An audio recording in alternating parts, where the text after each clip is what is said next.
Okay, I'm in my lounge around the house attire. I'm not wearing a nice shirt. I normally wear tank tops and other things around the house. I know I look like a slob, but whatever. We are gonna discuss briefly a few things. Safe Act update, I imagine. Primary update. I'll start with the Safe Act update first because it's the most important. There was an FFL who, and this was on every news outlet, it's not a lie. There was an FFL who had state police, and my cousin, who I've told about many times, is a state trooper, and he keeps his oath, so they're not all bad. But some are obviously oath breakers, and you're gonna get an oath breaker from every police department in the country. Now, these individuals came into an FFL one day, like last week I think it was, and told him, you're going to surrender your documents because we want to make sure that your rifles are Safe Act compliant. You know, no pistol grip, no band, blah, blah, blah, blah. You know, when you fill out a form, you write down what make and model you're buying, or whatever, bill of sale, background check, whatever.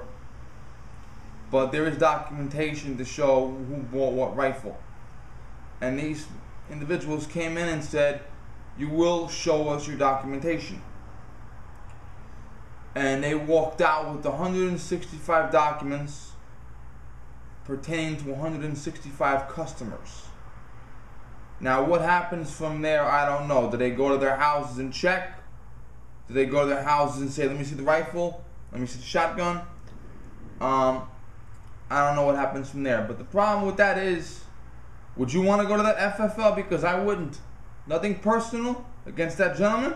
But if you have people coming into your office taking documents, I don't want my name to be in that document list.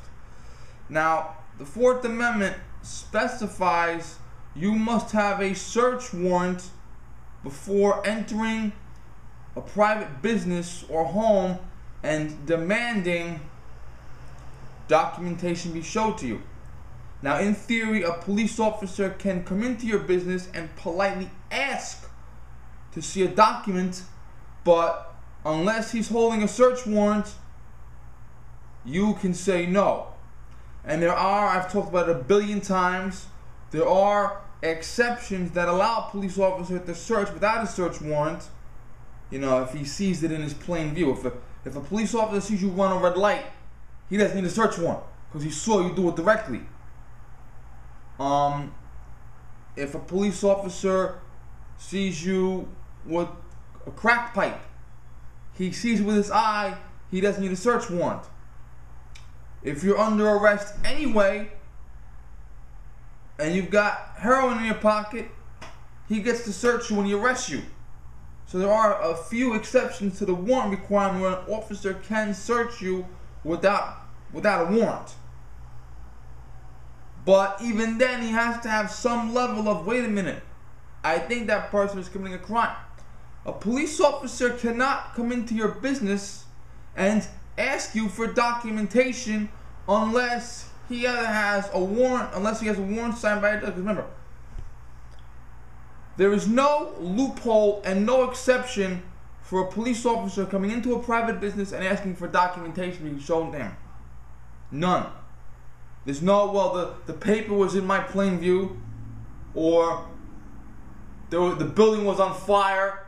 Okay? There is no exception that allows a police officer to seize a document without a warrant or without your permission. And if you say, no, I don't want to show you the document, come back with a warrant, he cannot take your document without your warrant, because the document isn't drugs, the document isn't a rocket launcher, the document isn't a bomb. He cannot just take your document. And there was an incident I saw on videotape where a sheriff's deputy who was doing court duties, he was acting as a court officer, walked over to a defense table during a hearing and picked up a piece of paper and looked at it. He took the piece of paper away from the defense attorney. Now, the defense attorney has a client sitting next to her who's on trial. In addition to her having a right of privacy, that document might pertain to the case, might pertain to a client. They have a confidentiality agreement. Okay? I can write down on a fucking piece of paper, I killed somebody, and hand it to my lawyer. My lawyer can't show it to anybody else. And nobody else can look at it. That deputy spent 2 weeks in jail. The deputy was sent to jail for 2 weeks because he looked at a document on a defense table without permission. So these guys are coming into a private business and saying flat out, let me see your documents. And they also said, if you don't give it to me, I'm going to come back with a SWAT team. You want to make sure the guy's not trafficking selling AR-15s.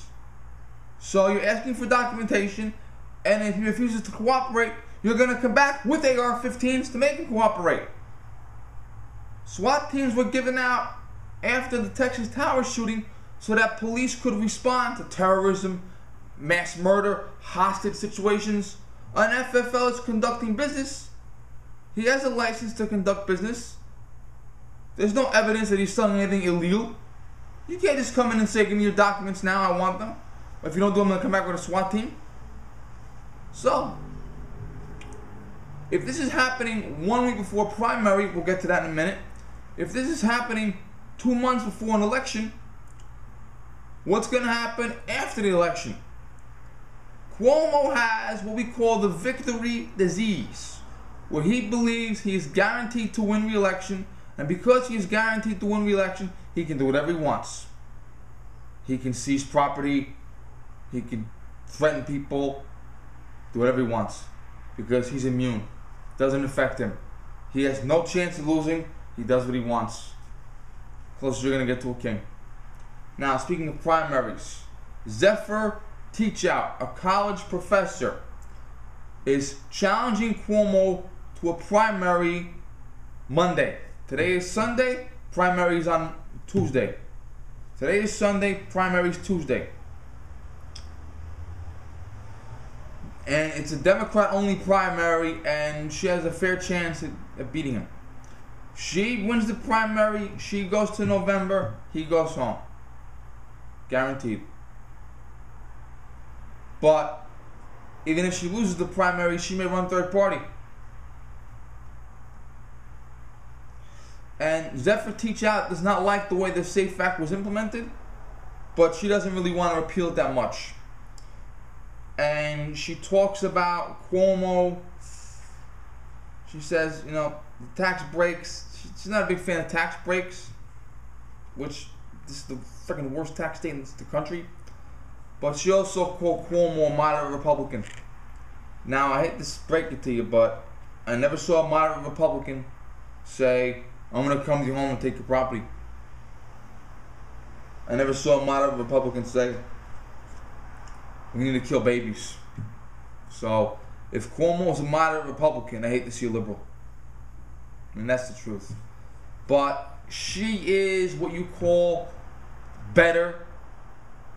You know, the lesser of two evils. You might not like her, you might even hate her, but I would much rather have her than him.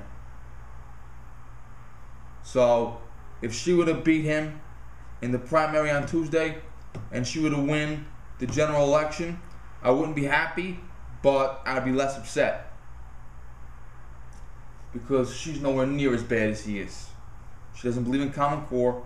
So, a lot of Democrats, you'd be surprised how many Democrats are going to the polls on Tuesday to vote for her. She's going to give them a very serious problem. And that's it for this update. I guess I might discuss other things later in the week or later in the month, but no, I'm off today. I'm going back to work on Wednesday, so I want to enjoy my freaking weekends. Okay, thank you.